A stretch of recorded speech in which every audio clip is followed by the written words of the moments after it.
Bien, chavos, bienvenidos a un video más de geometría analítica.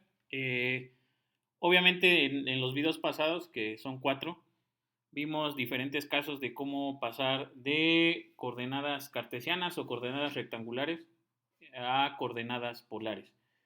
Lo último que resta para terminar este tema es hacer la operación inversa, es decir, cómo pasar de coordenadas polares a coordenadas cartesianas o rectangulares.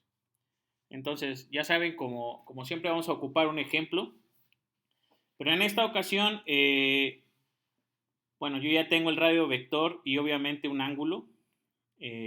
Acuérdense que el ángulo para localizar las coordenadas polares parte del eje X positivo, es decir, este ángulo eh, va en esta forma, ¿no?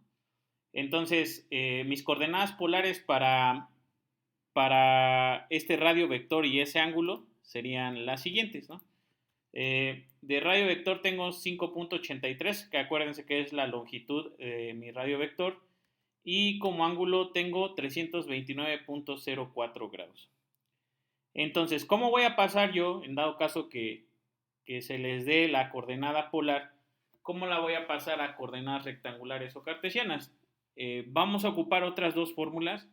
Regresamos a la parte de trigonometría o de funciones trigonométricas y tenemos dos fórmulas. La primera es para que yo encuentre el valor de x, es decir, la coordenada en x.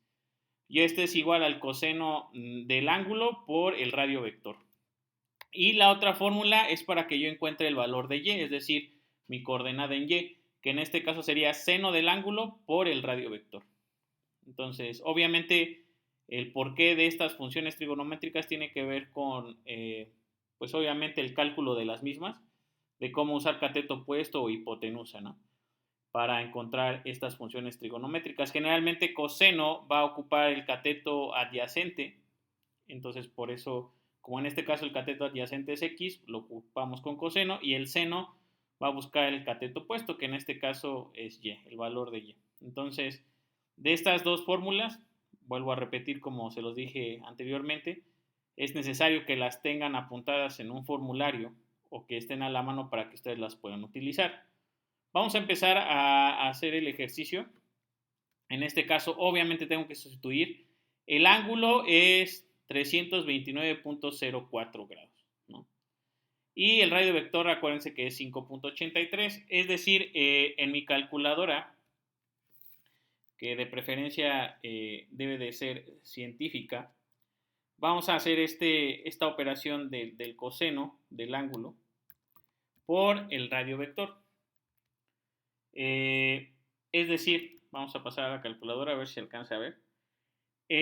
Pues obviamente yo voy a poner coseno, el ángulo que habíamos manejado era de 329.04 grados, y esto lo voy a multiplicar por el radio vector, que en este caso es 5.83, ¿no?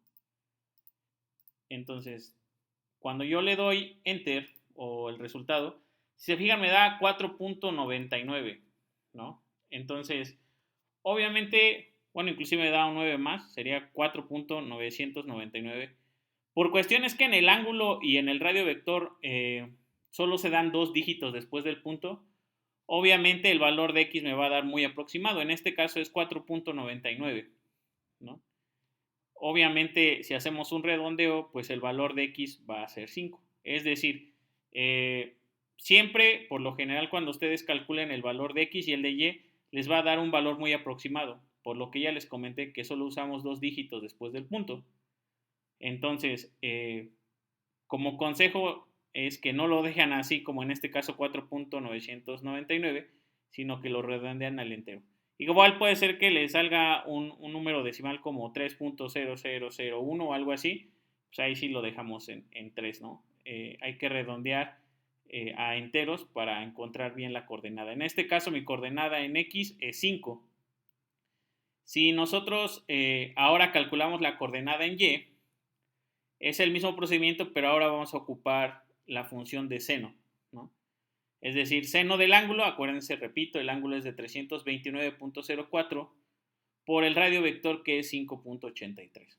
De la misma manera vamos a hacerlo en la calculadora. En este caso es la función de seno, el mismo ángulo 329.04 y lo multiplicamos por el radio vector que es 5.83, ¿no? En este caso me da menos 2.999. Aquí lo tenemos. Vamos a ponerlo acá. Es decir, aquí mi valor es de menos 2.999. Ya redondeando enteros, pues obviamente mi coordenada en y es menos 3.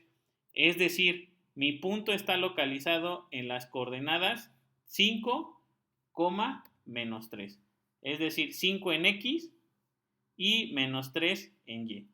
Obviamente al momento de localizar el punto con 5 en x y menos 3 en y, pues ya vamos a obtener el punto tanto de nuestras coordenadas polares como de nuestras coordenadas rectangulares o cartesianas.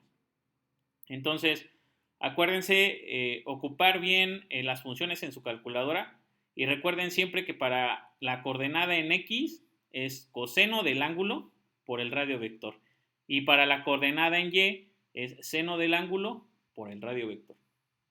Sería todo por este video, chavos. Espero que haya quedado claro el tema y nos vemos en el próximo video.